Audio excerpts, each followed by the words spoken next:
Yes, it's early, but what a better time to dive deeper into the world of Narnia. So if you guys can get ready for chapter 5, back on this side of the door, and try to make a connection between the professor and the first book, The Magician's Nephew. So I'm not sure how much this chapter is going to tell us, but we're going to try to make a connection with these two books because of time. Chronological time.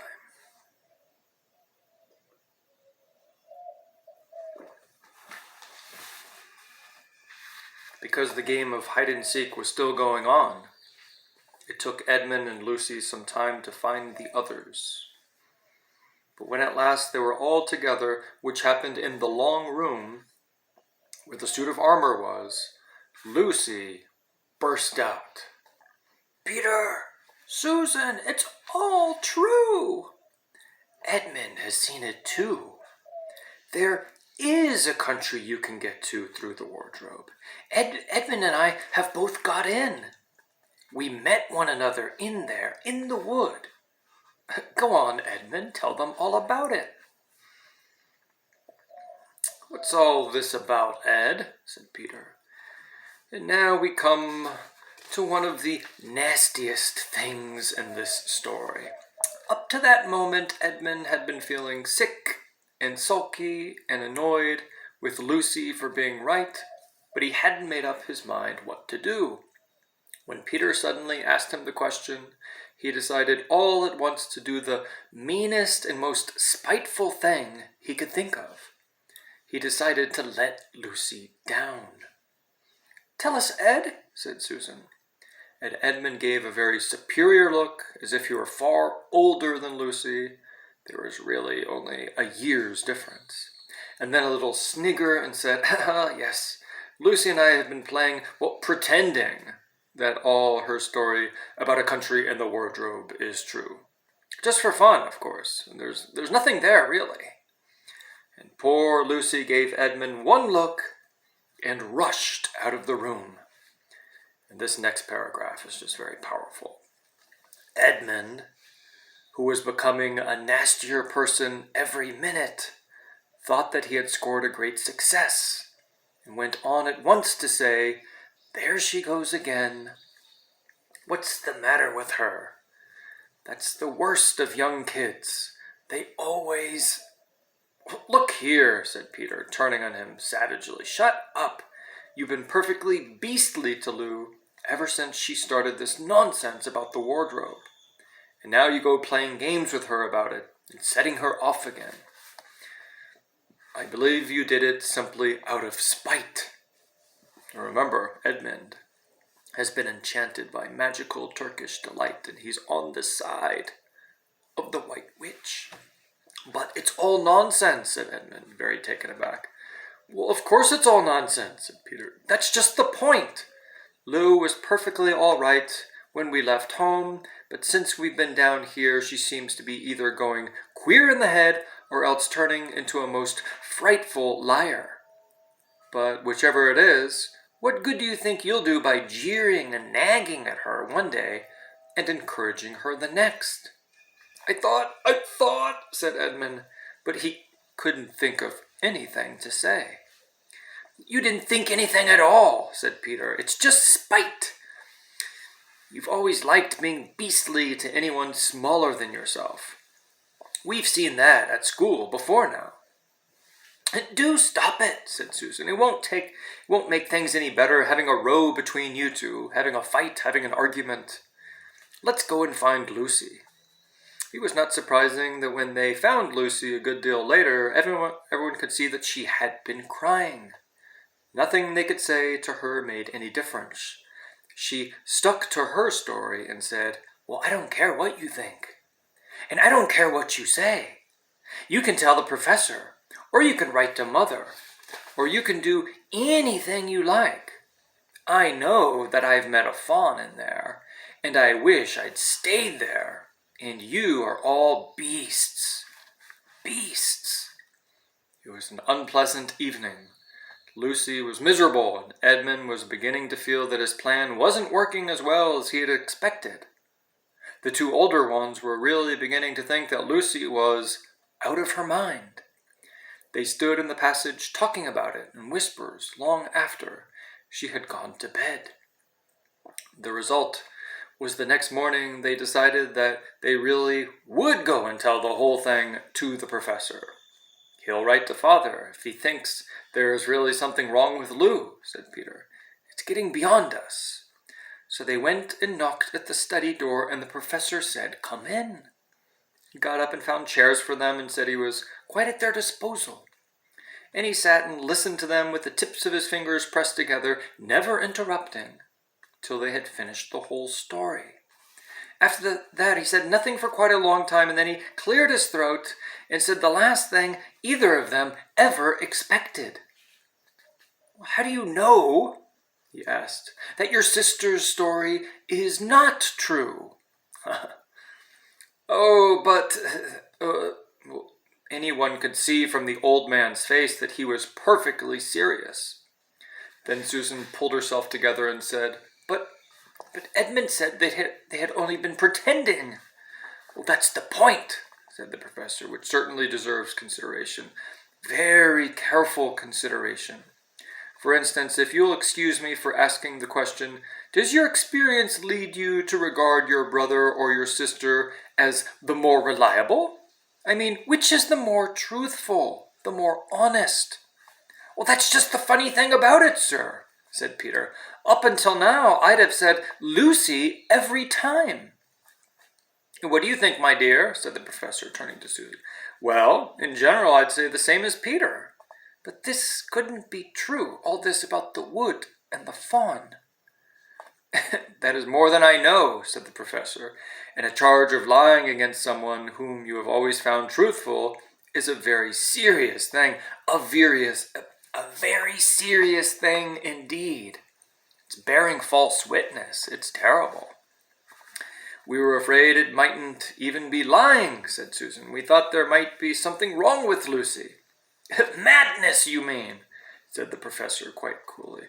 "Oh, you can make your minds easy about that. One has only to look at her and talk to her to see that she's not mad."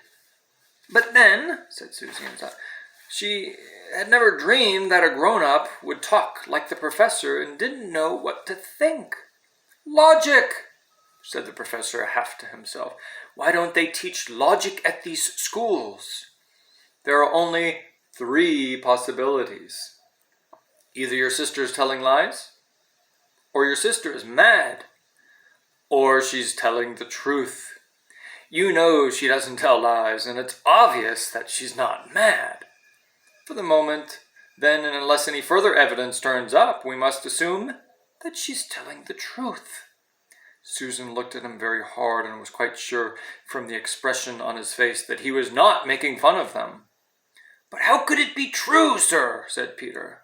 "Why do you say that?" asked the professor.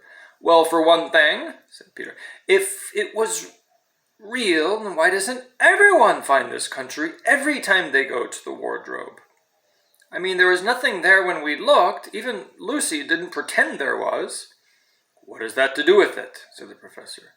"Well, sir, if things are real, they're there all the time." "Are they?" said the professor, and Peter did not quite know what to say. "But there was no time," said Susan. "Lucy had no time to have gone anywhere, even if there was such a place. She came running after us the very moment we were out of the room. It was less than a minute, and she pretended to have been away for hours." "That is the very thing that makes her story so likely to be true," said the professor. "If there really is a door in this house that leads to some other world, and I should warn you that this is a very strange house. Even I know very little about it. And if, I say, she had got into another world, I should not be at all surprised to find that the other world has a separate time of its own, so that however long you stayed there, it would never take up any of our time. On the other hand, I don't think many girls of her age would invent that idea for themselves. If she had been pretending, she would have hidden for a reasonable time before coming out and telling her story. You see, the professor has experience with these things, and try to think back about the first book. But do you really mean, sir, said Peter, that there could be other worlds all over the place, just round the corner, like that? Nothing is more probable, said the professor, taking off his spectacles and beginning to polish them, while he muttered to himself, I wonder what they do teach them at these schools. What are we to do? Said Susan. She felt that the conversation was beginning to get off the point. My dear young lady, said the professor, suddenly looking up with a very sharp expression at both of them. There is one plan which no one has yet suggested, and which is well worth trying. What's that? Well, we might all try minding our own business. And that was the end of the conversation. After this, things were a good deal better for Lucy. Peter saw to it that Edmund stopped jeering at her, and neither she nor anyone else felt inclined to talk about the wardrobe at all. It had become a rather alarming subject, and so for a time it looked as if all the adventures were coming to an end. But that was not to be. This house of the professor's, which even he knew so little about, was so old and famous that people from all over England used to come and ask permission to see over it. It was the sort of house that is mentioned in guidebooks and even in histories, and well it might be, for all manner of stories were told about it, some of them even stranger than the one I am telling you now. And when parties of sightseers arrived and asked to see the house, the professor always gave them permission. Mrs. Macready, the housekeeper, showed them around, telling them about the pictures and the armor and the rare books in the library. Mrs. Macready was not fond of children, and she did not like to be interrupted when she was telling visitors all the things that she knew. She had said to Susan and Peter almost on the first morning, along with many other instructions, and please remember you're to keep out of the way whenever I'm taking a party over the house. Just as if any of us would want to waste half the morning trailing around with a crowd of strange grown-ups, said Edmund, and the other three thought the same. That was how the adventures began for the second time. A few mornings later, Peter and Edmund were looking at the suit of armor and wondering if they could take it to bits when the two girls rushed into the room and said, Look out! Here comes Mrs. Macready and the whole gang with her. Sharp's the word, said Peter, and all four made off through the door at the far end of the room.